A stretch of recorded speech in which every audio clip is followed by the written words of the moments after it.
함께 봉독하신 말씀 마태복음 20장 28절 말씀 중심에서 구속사역의 은혜라는 제목으로 함께 말씀을 통해 은혜 나누기를 원합니다.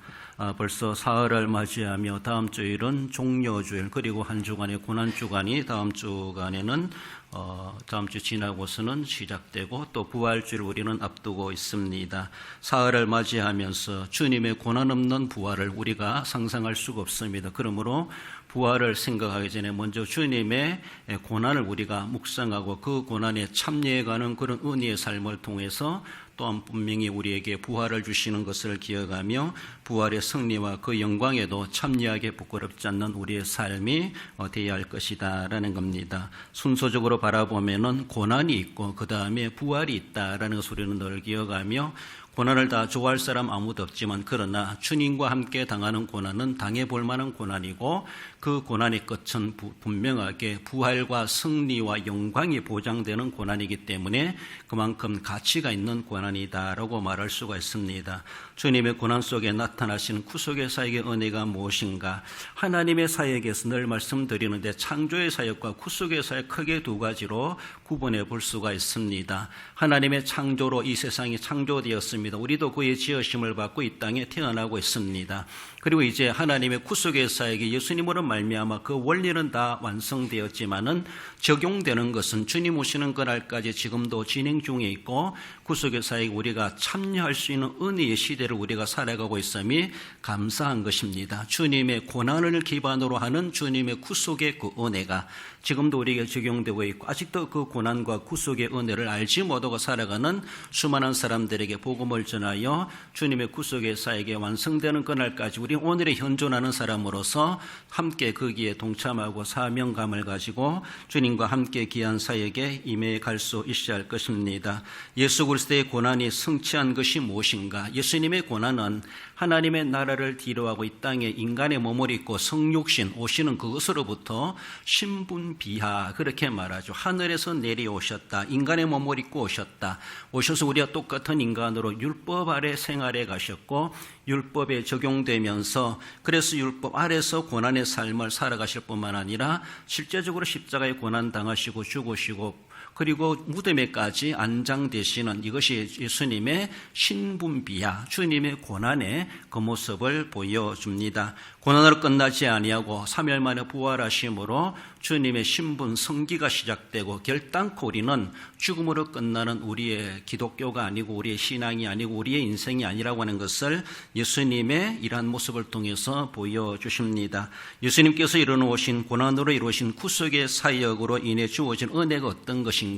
여러 가지 말로 표현할 수 있겠지만은 주어진 재앙 가운데 주시는 말씀을 상고할 때 먼저는 그 은혜는 대속의 은혜임을 말씀합니다. 대속이 한다는 것은 값을 지불한다라는 겁니다. 어떤 값? 다른 값이 아니라 우리의 죄의 값을 지불하고 죄를 탕감해 주게 하시는 그 은혜가 바로 대속의 은혜임을 말씀하죠. 오늘 본문 말씀에 인자가 온 것은 섬김을 받으려 함이 아니라 도리어 섬기려 하고 자기의 목숨을 많은 사람의 대속물로 주려 함이니라. 예수님이 이 땅에 오신 주 목적이 무엇인가? 많은 사람의 대속물로 주려고 이 땅에 오셨다라는 것을 간략하게 요약해 주고 있습니다. 우리 예수님의 죽음에는 많은 의미가 있으나 그러나 중심적인 것은 죄의 대속이시다라는 겁니다. 어떤 죄인가? 예수님의 개인의 죄가 아니라 인류의 죄, 우리의 죄, 우리의 모든 죄를 대신해서 그 죄값을 지불하시기 위해서 죽으셨다, 고난당하셨다라는 것입니다. 사람은 죄의 본성을 가지고 태어납니다. 그래서 태어나면서부터 모든 사람은 죄인입니다. 이 세상에 태어난 어린 아기라 할지라도 그 스스로 지은 죄가 없는 것 같아도 근본적으로 원죄를 타고난, 그래서 뿐만 아니라 죄성을 가지고 있기 때문에 가만히 놔둬도 죄 짓게 되어져 있고, 죄를 안 가르쳐도 죄를 짓게 되어 있는 것이 인간의 본성이기도 합니다. 죄성을 다 가지고 있기 때문이다라는 것이죠. 이것이 어쩌면 또 어쩐 그런 본능이 아닌가, 그렇게 볼 수가 있죠. 갓 태어난 동물의 새끼가 어머니 얼굴도 한 번도 못 봤는데 어머니 젖을 찾아가서 젖을 먹는 것을 보면은 누가 가르쳐 줬겠습니까? 그것이 하나의 본능이죠. 그것처럼 사람에게도 그런 본능이 있지만 그런 본능보다가도 죄성을 가지고 있다는 것이죠. 그러므로 가만히 놔둔다고 죄 안 짓는 것이 아니라 죄 짓게 되어져 있고 죄의 본성을 가지고 있기 때문에 우리는 죄의 습성, 죄가 돋아나게 될 수밖에 없는 우리 모습이다라는 겁니다. 어느 누구든지 이런 본성이 없는 사람이 아무도 없습니다. 죄 짓게 되어져 있고 그러므로 하나님 앞에 죄인이 아는 사람은 아무도 없다고 성경은 분명히 말씀하십니다. 로마서 3장 10절에 의인은 없나니 하나도 없다고 말하고 로마서 3장 23절에서는 모든 사람이 죄를 범하였다고 말씀하고 로마서 6장 23절에서는 그 죄의 값은 죄의 삭은 사망으로 주어진다. 사망이다라고 하는 것이죠. 그래서 죄인들의 종말은 죽음입니다. 그 죽음이 아니라 영원한 멸망을 이야기하죠. 성경에서는 천국과 지옥으로 나눠 볼 때 지옥의 영원한 형벌을 당하게 되는 것이 죄인들이다라는 것입니다. 그러므로 이 땅에 우리는 죄인으로 태어나서 죄지으며 살다가 그 죄와 함께 우리는 지옥에 떨어질 수밖에 없는 이런 처지에 놓여 있는 것이 이 세상에 살아가는 모든 사람이 죄를 범하였으며 모든 사람의 현주소가 그러하다라는 겁니다. 여기서 한 사람도 예외되는 사람은 아무도 없습니다. 아무리 성인군자처럼 법 없이도 살아갈 만한 그런 사람 같아도 하나님 앞에는 다 죄인입니다. 하나님 앞에는 그 불의한 죄 때문에 결국은 의롭지 못함으로 의롭지 못한 죄인들이 가는 지옥의 형벌을 당할 수밖에 없다고 하는 것을 성경은 분명히 단정하고 있습니다. 예외는 없습니다. 너나 나나 모두가 다 하나님 앞에 멸망받을 죄인임에 틀림이 없다고 하는 것을 말씀하고 이런 현주소 이것을 타고난 우리들이라는 것입니다. 그래서 멸망에 처한 우리들을 어떻게 하면 우리가 멸망에서 살아남을 수가 있을까? 살아날 수 있을까?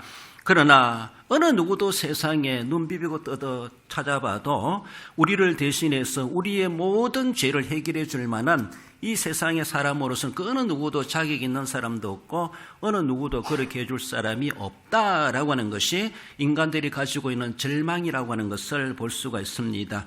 이러한 사실을 우리 하나님께서 너무나 잘 아시기 때문에 세상의 어떤 사람으로서는 사람을 구원할 수 없기 때문에 하나님의 독생자 예수 그리스도를 이 땅에 인간의 몸을 입고 아기로 태어나게 하셔서 율법 아래 살아가게 하시면서 그래서 그 육신의 고난을 통하여서 우리의 모든 죄짐을 지고 대신 죄짐을 지고 대속의 제물이 되게 하셨다. 정령 죽으리라. 죄악삭선 사망이다. 죽어야 합니다. 누군가가 대신 죽어야 되는데 세상의 사람은 모두가 다 죄인이고 자기 죄도 자기가 책임지지 못하기 때문에 인류의 죄를 어떻게 책임질 수가 있겠습니까? 죄 없으면서도 죄 없는 사람이 책임져야 되는데 그래서 죄 없도록 예수님을 이 땅에 인간의 몸을 입고 보내셨습니다. 오직 예수님만이 길이요 진리요 생명이요 우리의 구세주가 되신다고 하는 것을 말씀합니다. 왜 예수님만이 우리의 구세주입니까? 유일하십니까? 그분은 죄 없는 사람이며 하나님이시기 때문에 우리의 모든 죄를 담당하실 유일한 구세주의 자격이 있고 그렇게 하실 수 있는 능력이 계신 분이심을 성경은 그렇게 말씀하십니다. 그래서 예수님이 말씀하신 것처럼 내가 이 세상에 온 것은 자기 목숨을 많은 사람의 대속물로 주려 함이라. 우리의 죄값을 탕감해 주기 위해서 뭔가 우리 몸값을 누군가가 지불해 줘야 되는데 그것을 지불하시기 위해서 예수님의 몸을 우리를 위해서 내어주심으로 우리가 죽어야 될 자리에 우리 대신 죽어주심으로 우리는 거기서 죽을 필요가 없고 우리는 거기서 살게 하시고 예수님이 대신 죽으신다는 겁니다. 이것이 대속물이라는 겁니다. 바로 구속의 하나님의 구속의 사역은 대속의 은혜가 우리에게 임하였다라는 것이죠. 우리가 뭔가 잘나가지고 대속의 은혜를 입었는가? 값없이 거저 주시는 하나님의 선물로 우리는 덧입었다라는 겁니다. 내가 구하여서 내가 노력해가지고 획득한 그런 구원의 은혜가 결코 아니라는 것입니다. 이런 대속의 은혜는 하나님 우리에게 일방적으로 나도 알지 못하는 가운데 내게 그런 은혜를 입혀주심으로 우리는 받게 되었고 입게 되었고 그것을 느끼고 알게 되고 발견하게 되는 것을 볼 수가 있습니다. 그것을 우리가 신앙생활을 하면서 하나님이 나에게 대속의 은혜를 베풀어 주셨구나 이것을 발견한다는 것이 너무나 귀한 발견입니다. 우리 신앙생활을 하면서 그것을 느낄 수 있어야 돼요. 그것을 내가 감지해야 됩니다. 인지해야 됩니다. 그것을 발견해야 됩니다. 그러므로 그것을 감격해하는 것이죠. 그렇잖아요. 우리가 세상에서도 일을 하면은 알게 되면은 기뻐할 일을 기뻐합니다. 슬퍼하는 일은 슬퍼합니다. 그러나 이것도 저것도 모르는 사람은 웃어야 될지 울어야 될지 아무런 감정도 모르고 감각도 모르고 무덤덤하게 무시하게 살아가는 것입니다. 그러나 우리는 알면은 그게 어떤 기뻐해야 될 것인가 슬퍼해야 될 것인가 분별이 생겨납니다. 예수님을 믿어 살아가면서도 우리는 하나님의 대속의 은혜가 내게 임하였구나 알아야 된다는 것이죠. 그걸 진심으로 아는 사람은 기뻐하지 않을 수가 없고 그 은혜가 얼마나 귀하고 귀한 것인가를 알면 알수록 하나님 앞에 엎드릴 수밖에 없고 감사 찬송 나올 수밖에 없고 하나님의 그 은혜 어떻게 내가 보답할 것인가 이 은혜에 대해서 감동하고 감명하고 그 은혜에 감탄하는 그런 마음을 가지는 것은 지극히 당연하다는 것이죠. 모르는 사람은 이것도 저것도 모르는 사람은 분위기 파악 못하고 거저왔다 거저가는 겁니다. 그러나 이 분위기를 제대로 파악하고 아는 사람은 주님의 구속의 사역 가운데 대속의 은혜라는 것이 얼마나 귀한 것인가.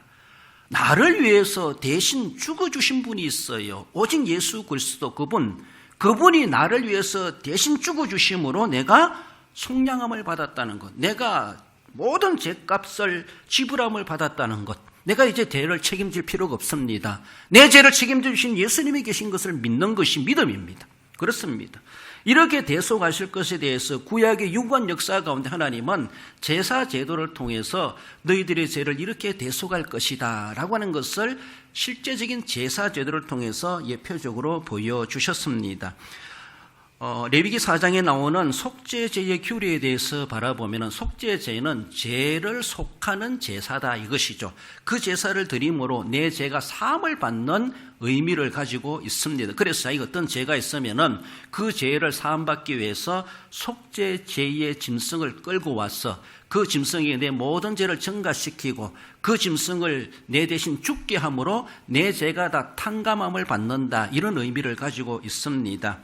여러분들 제사장도 범죄합니다. 제사장이 범죄할 때는 수송아지를 잡으라. 수송아지로 제물을 삼아 드리면은 제사장의 죄가 하나님이 용서해 주신다 이렇게 말하고 있습니다. 이스라엘의 온 회중이 범죄했을 때 그들을 위해서도 제사장은 수송아지를 잡으라고 대속의 제물로 수송아지를 잡으라고 말씀하십니다. 족장이 범죄하면 수념소로 제물로 삼아라 이렇게 말합니다. 일반 평민이 범죄하게 되면 암년소를 잡으라 이렇게 말합니다. 혹여나 내가 어떤 평민으로서 하나님 앞에 죄를 지었습니까? 내 죄를 그냥 내둘 수가 없기 때문에 죄를 속량받기 위해서 대속함을 받기 위해서 암염소를 내가 제사장에게 끌고 와가지고 이것을 잡아주세요. 내 대신 죽여주세요. 내가 죽어야 되는데 죄값으로 내가 죽어야 되는데 내가 가지고 온 이 대속의 제물 암염소를 죽여 제물로 바침으로 인해서 내 죄가 탕감함을 받는다는 겁니다. 이런 의미를 말해주고 있고 그런 속죄제의 규례를 그렇게 말씀해 주십니다.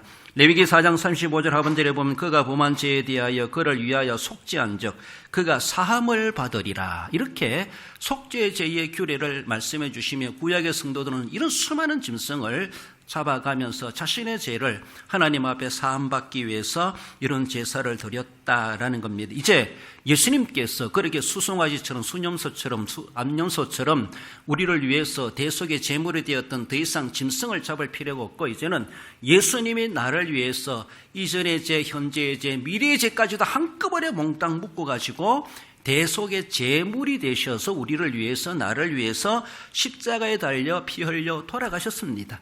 이것이 바로 구약시대의 수송아지를 잡으라, 암염소를 잡아라, 수념소를 잡으라 대상자들마다 그 제물을 드려야만 사함을 받는 것처럼 이제 짐승을 잡을 필요가 없고 예수님이 나를 위해서 잡혀 죽어주셨다는 것을 내가 믿으면은 나는 더 이상 암염소 끌고 올 필요가 없고 수염소 잡을 필요가 없고 송아지 잡을 필요도 없다는 것이죠.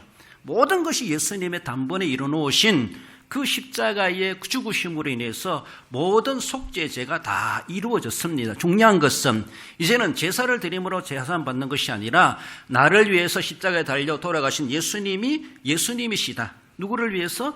내 죄값으로 주님이 돌아가셨다. 이것을 내가 믿을 때에 그것도 못합니까? 그거 믿으면은 암염소 드린 거나 수양 드린 거나 수염소 드린 거나 똑같이 우리의 모든 죄를 사해 주신다는 겁니다. 구약시대는 죄 지을 때마다 송아지 끌고 와야 돼요. 오늘 죄 지었으면 오늘도 끌고 와, 내일 죄 지었으면 또 내일도 끌고 와야 돼요. 엄청 엄청난 죄값이죠. 그렇습니다. 죄의 값이라는 그만큼 비싸고 크다는 겁니다. 그런데 그 모든 값을 예수님이 한꺼번에 단번에 십자가로 이루어놓으신 사실을 내가 믿을 때에 내가 이래저래 지은 모든 죄에 대해서 대속함을 받는, 사함을 받는 그런 은혜이다라는 겁니다. 바로 이 사역을, 이것을 위해서 하나님은 구속의 사역을 창세전에 계획하셨고 때가참에 예수님을 독생자를 이 땅에 대속의 제물로 보내셔서 그렇게 십자가에 달려 죽으라고 내보내신 것이죠. 그래서 그 사실을 내가 이제는 믿는 것이 제사로 드리는 거나 똑같다는 것이죠. 그래서 오늘도 하나님 앞에 대속의 은혜에 감사하고 그래서 그것을 믿음을 가지고 주님 앞에 예배하고 또 한 주간 지나면 또 지은 죄를 가지고 주님 앞에 나아가시고 주님의 대속의 은혜를 생각하며 내 죄를 사해달라고 회개하고 그러면은 송아지 안 잡아도 용서함을 받는다는 것이죠. 이런 은혜의 원리를 우리에게 제공해 주셨습니다. 그것이 바로 대속의 은혜이다라는 겁니다. 구속사에게 큰 틀에서 한 가지 은혜의 생각이 바로 대속의 은혜, 그 은혜를 우리는 바르게 인정하고 날마다 나를 위해서 내 죄 대신 죽으신 레위기 4장 35절에 그가 범한 죄에 대해 이 그가란 말을 자기 이름을 넣어도 돼요. 내가 범한 죄에 대해서 나를 위하여 속죄한즉 내가 사함을 받으리라. 그렇습니다. 내가 그렇게 믿으면은 내 죄사함을 받는다. 이 원리를 우리에게 주님 오시는 그날까지 유효하게 허락해 주셨습니다. 그 대속의 은혜 우리는 늘 마음속에 간직하며 날마다 주님 앞에 나왔을 때 알게 모르게 지은 모든 죄를 하나님 앞에 다 고하고 대속의 은혜로 우리는 간구하며 날마다 정결한 심정으로 살아갈 수 있어야 할 것입니다. 나가서 구속사에게 은혜는 속량의 은혜임을 말씀하십니다. 죄에서 빼낸다 이렇게 말할 수가 있어요. 대속이나 속량이란 말은 다 비슷한 말이기도 한데 조금 세분해 보면은 대속의 은혜가 있고 속량의 은혜, 즉 구속의 은혜가 있다 이렇게 말할 수가 있습니다. 골로새서 1장 13절 이하에 그가 우리를 흑암의 권세에서 건져내사 그의 사람의 아들의 나라로 옮기셨으니 그 아들 안에서 우리가 속량 곧 제사함을 얻었도다. 속량이란 말은 사전적인 의미에서 몸값을 받고 종을 놓아주어 양민이 되게 한다 이런 말입니다. 대속이라는 말은 내 죄값을 지불해 줬다는 겁니다. 속량이라는 말은 그래 지불해 줬으니 이제 거기서 꺼내는 겁니다. 끄집어내는 겁니다. 이런 모습을 조금 구분해 볼 수가 있어요. 대속이나 속량이나 구속이나 다 유사한 그런 말이기도 한데 다 하나라고 볼 수 있지만 좀 더 세밀하게 보면은 대속은 내 몸값을 지불해 준 것이고 그리고 지불해 줬기 때문에 속량, 거기서 꺼낼 수 있다는 것이죠. 아무나 못 가져가잖아요. 내가 돈 줬으니까 샀으니까 내가 가져오는 것처럼 그래요. 돈 주고 그 자리에 놔두는 사람 아무도 없습니다. 그렇습니다. 속량은 거기 실제적으로 옮겨내는 겁니다. 끄집어내는 겁니다. 대속의 제물이 되신 예수 그리스도의 공로로 우리는 죄값을 치름을 받은 자가 되었고 이제는 더 이상 멸망의 자리에 지옥의 자리에 죄인의 자리에 있을 필요가 없고 거기서 탈출, 거기서 출애굽, 거기서 엑소도스, 거기서 빠져나오게 된다는 것이죠. 그렇습니다. 그 자리에 계속 머물 필요가 없다라는 것입니다. 흑암의 근세에서 건져내사 그리고 나라로 옮기셨으니 이렇게 말하고 있습니다. 이것이 바로 속량입니다. 속량. 거기에 내가 있지 아니하고 그 자리에서 빠져나와야 된다는 것이죠. 하나님께서 이스라엘 백성들을 애굽을 치시고 이스라엘 백성들을 애굽에 계속 거기에서 한 독립국을 이루어서 그 땅에 살아가라 말씀하지 않았습니다. 애굽에서 완전히 이제는 끄집어냈습니다. 이거 출애굽 아닙니까? 그래서 바로에게 이스라엘에 손대지 마라 그래놓고 딱 구분해서 독립시켜 준 것이 아니라 애굽에서 완전히 하나님의 백성이라고 해서 거기에 더 있지 말고 모든 지금까지 400년 넘어 살아왔던 그 집까지를 다 두고 떠나라, 나오너라, 내가 지시할 땅으로 가라 라고 하시는 하나님께서 속량 끄집어내셨습니다. 그래서 출애굽이 단행되지 않습니까? 그들이 살아가야 될 성지가 따로 있다는 겁니다. 여전히 거기에 있는 것이 아니라는 것이죠. 속량의 은혜를 우리에게 주셨습니다. 내 몸값을 지불해 놓았는데 나를 어쩌면은 그 노예에서 해방시켜 놨는데 이제 네 마음대로 어디 가 살아라는 것이 아니라 속량이라는 것은 나를 노예에서 해방해 줄 뿐만 아니라 살아갈 터전까지도 마련해 주는 겁니다. 이게 속량입니다. 또 넓게 보면 그렇습니다. 애굽을 치시고 이스라엘 자손을 출애굽하여 빼내신 하나님께서는 그들이 살아갈 가나안으로 그들을 가게 하셨습니다. 그렇습니다. 애굽에 여전히 살면서 거룩한 백성으로 살게 하지 아니하시고 거룩한 백성이 살아갈, 그래서 대수감을 받은 자들이 살아갈 딴 곳이 있다라는 것을 소망케 주고 머나먼 길이랄지라도 그곳을 향하여 가게 하신 것을 볼 수가 있습니다. 출애굽기 15장 13절에 보면은 주의 인자하심으로 주께서 구속하신 백성을 인도하시되 주의 힘으로 그들을 주의 거룩한 처소에 들어가게 하시나이다 라고 하나님이 그렇게 자기들을 출애굽케 하신 은혜를 소망하며 감사하며 찬송하는 그런 모습을 우리에게 보여주고 있습니다. 마찬가지입니다. 우리도 이 멸망받을 세상 가운데 지옥에 떨어질 우리의 운명인 것을 거기에서 우리를 대속하실 뿐만 아니라 거기서 완전히 벗어나게 하시고 안전한 곳으로 우리를 인도해 가시는 그것이 오늘도 우리가 그 여정길을 걸어가고 있다, 속량의 길을 걸어가고 있다, 이렇게 말할 수가 있습니다. 천상의 가나안을 향하여 이스라엘 백성이 40년 광야를 거쳐서 가나안 땅까지 가게 되는 그런 여정이 어쩌면 많이 어림이 있다 할지라도 가야만 했고 그렇게 가게 하셨고 마침내 그 땅을 유업으로 받게 하셨다라고 하는 것처럼 그 모든 계획을 하나님이 시작하셨고 지금도 이루어 가시고 그것을 완전히 이루실 분도 우리 하나님이십니다. 그래서 우리는 오직 하나님만, 불과 구름 기둥만 보고 졸졸 따라가기만 해야 돼. 하나님의 말씀의 원리만 가지고 우리는 그렇게 따라가기만 해야 돼요. 말씀을 빗나가지고 내 맘대로 가려고 하면 안 된다는 것이죠. 하나님이 그 길을 아시고 길라잡이가 되시고 우리의 갈 길을 인도해 가시는 우리 하나님. 그래서 하나님 어디로 가야 됩니까? 어떻게 해야 됩니까? 늘 하나님께 묻고 하나님 인도하심을 받고자 하는 그런 자세가 우리 오늘 세상 살아가는 믿음의 길이다라는 것이죠. 이미 우리는 대수감을 받았고 속량의 은혜를 입은 자로서 목적지를 향하여 나아가는 소망이 있는 우리의 삶이라고 하는 것을 분명히 말씀하십니다. 이스라엘 자손이 약속의 땅 가나안에 들어가게 되었듯이 예수 그리스도의 대속의 고난을 우리는 인정하고 주님께서는 날 위해서 그렇게 대속의 고난을 받으셨다. 믿는 자에게 그 죄의 흑암의 건세에서 빠져나오게 하시고 출애굽케 하시고 우리를 거기서 빼내시고 하나님이 정하신 천상의 가나안으로 오늘도 행진해 가게 하시는 우리 하나님의 은혜가 있고 그 행진의 발걸음이 오늘 우리도 이렇게 함께 걸어가고 있다라는 것입니다. 너무나 안타깝게도 이 길에 동조했다가 곁길로 가가지고 딴 곳으로 가서 아직도 돌아오지 못하고 있는 믿다가 낙심한 사람들이 얼마나 많은지 너무나 안타까워요. 어디로 가본들 거기 가면은 그 길이 있는가? 구원의 길이 있는가? 하나님 나라 갈 수 있는 천상에 관한 길이 될 수 있는가? 아니라는 것이죠. 사나운 이리 떼들에게 마귀 떼들에게 밥이 될 수밖에 없는 것입니다. 바로 하나님이 가라 하시는 곳으로 그 노정길을 따라서 가야 되죠. 말씀이 우리의 길이의 빛이요 등의 불빛이라는 것을 말씀하지 않습니까? 오늘도 그렇게 인도해 가시는 하나님께 묻고 하나님 인도하심을 받으며 속량의 은혜를 우리는 광야 40년 동안 잘 지켜가야 한다는 것이죠.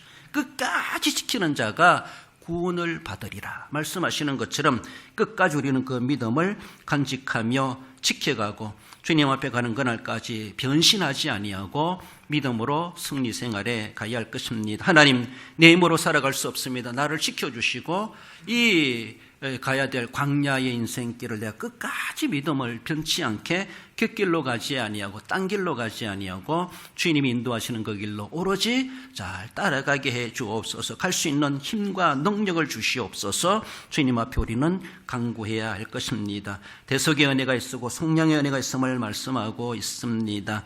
나아가서는 하나님이 구속의 사역의 그 은혜는 자유의 은혜라고 말해볼 수가 있습니다.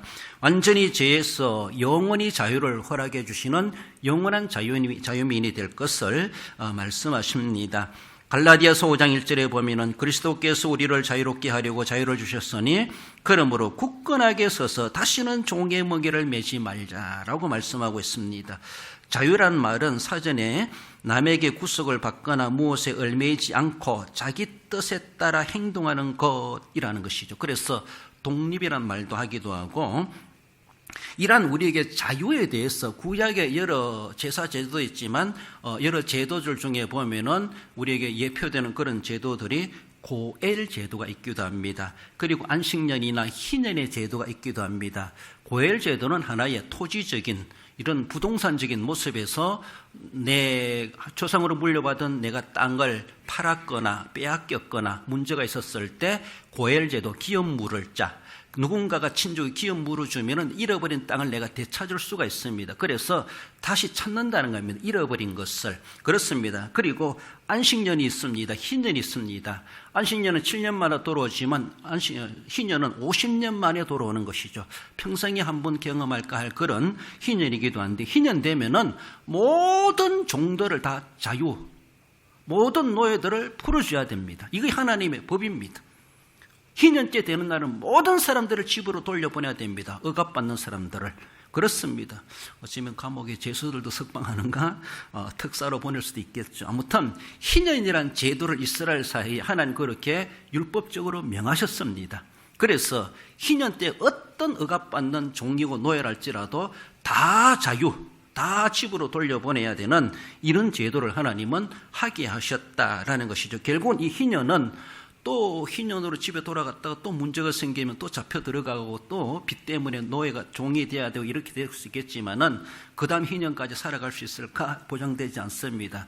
그랬습니다. 이런 희년의 제도로 자유가 공포된다라고 하는 것은 장차 그리스도께서 즉 메시아께서 이 땅에 오심으로 우리를 죄에 억압받고 우리가 자유 없이 살아가는 우리들을 영원한 자유를 주시기 위해서 영원한 희년의 삶을 살도록 하시기 위해서 메시아를 보내주시겠다 하나님이 그렇게 보여주신 겁니다. 희년의 제도는 실제적인 제도였지만은 그것은 앞으로 그리스도로 인해서 우리에게 영원한 자유가 주어질 것을 하나의 예표이기도 하다라는 겁니다.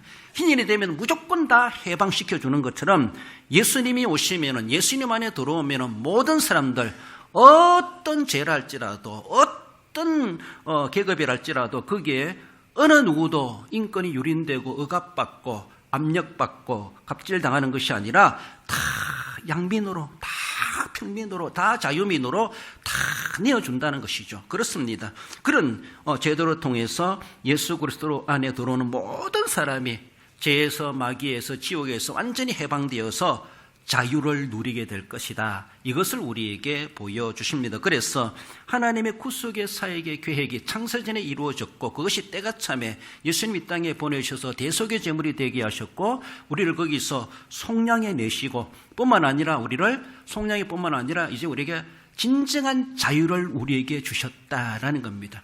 우리가 민주주의 하면서도 자유민주주의 이렇게 말하잖아요. 너무나 중요합니다. 자유란 말이 붙는다는 것이 엄청난 차이가 있어요. 단순히 민주주의는 다수결이라고 한다면 자유민주주의는 한 사람의 소수의 의견도 무시하지 않는다는 겁니다. 그렇습니다. 옳고 그름을 분명하게 분별하고 참된 진리를 쫓아 정의를 쫓아 살아가는 것이 자유민주주의죠. 그렇습니다. 자유가 있다는 것이 얼마나 귀한지 몰라요. 요한복음 8장 32절에서는 진리를 알지니 진리가 너를 자유롭게 하리라. 이 진리는 말씀이기도 하고 예수 그리스도를 가리키기도 합니다. 하나님을 가리키기도 하죠. 그 하나님께서 예수 그리스도께서 하나님의 말씀이 진리이고 우리를 진정한 자유회로 인도해 가시는 진정한 자유의 인격자이시고 그런 주권자 우리 주님이시고 말씀이심을 말씀하고 있습니다. 진리를 알아야 될 것이고 진리가 우리를 진정한 자유회로 인도해 가시는 것을 말씀하십니다. 참 자유는 하나님이 예수 그리스도를 통해 주시는 자유가 참 자유입니다. 세상에서도 자유함이 진정한 세상에서 우리가 자유를 원하기도 하죠. 그래서 정치적인 자유를 원하기도 하고 경제적인 자유를 원하기도 하고 종교적인 자유를 주장하기도 하고 교육의 자유, 언론의 자유, 표현의 자유, 나아가서는 우리가 질병에서도 노임을 받는 자유함을 얻기를 바라는 그런 소망이 있기도 합니다. 어떤 규제나 악법이나 그런 독재에서 자유를 누리자, 자유를 찾고 자유를 희망하며 자유를 위해서 투쟁하는 사람들이 있죠. 더 나아가서는 정신적 자유도 있습니다. 오만 여러 가지 자유가 많죠.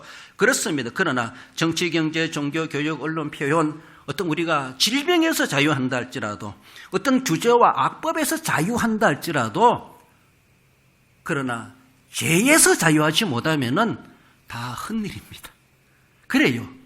세상이 주는 자유는 있을 수도 있고 없을 수도 있고 우리가 불만이 있을 수도 있고 만족할 수도 있어요. 정치적이든 경제적이든 언론적이든 표현적이든 우리가 활동하는 데에서 억압을 받기도 하고 규제 때문에 안 되기도 하고 그것 때문에 많은 불평과 불만이 있고 그때 투쟁할 수도 있습니다. 그래, 그런 것도 우리에게 클 수도 있고 좋을 수도 있고 불리할 수도 있고 유리할 수도 있습니다. 그래, 그런 것들은 사실은 상황적이기도 하고 시대적이기도 하고 나라마다 다를 수가 있습니다. 그럼 모든 인류가 공통적으로 가져야 될 자유가 뭔가 하면 죄에 대한 자유라는 것이죠. 아무리 세상에 어떤 정치적이거나 그 설화에서 정책으로 이어지는 자유 분방하게 완전히 우리에게 주어진다 할지라도 하나님이 우리에게 주시는 죄에서 자유를 누리지 못한다면 그 세상에 주는 자유는 일시적이고 그 자유가 나를 구원할 수가 없다는 겁니다.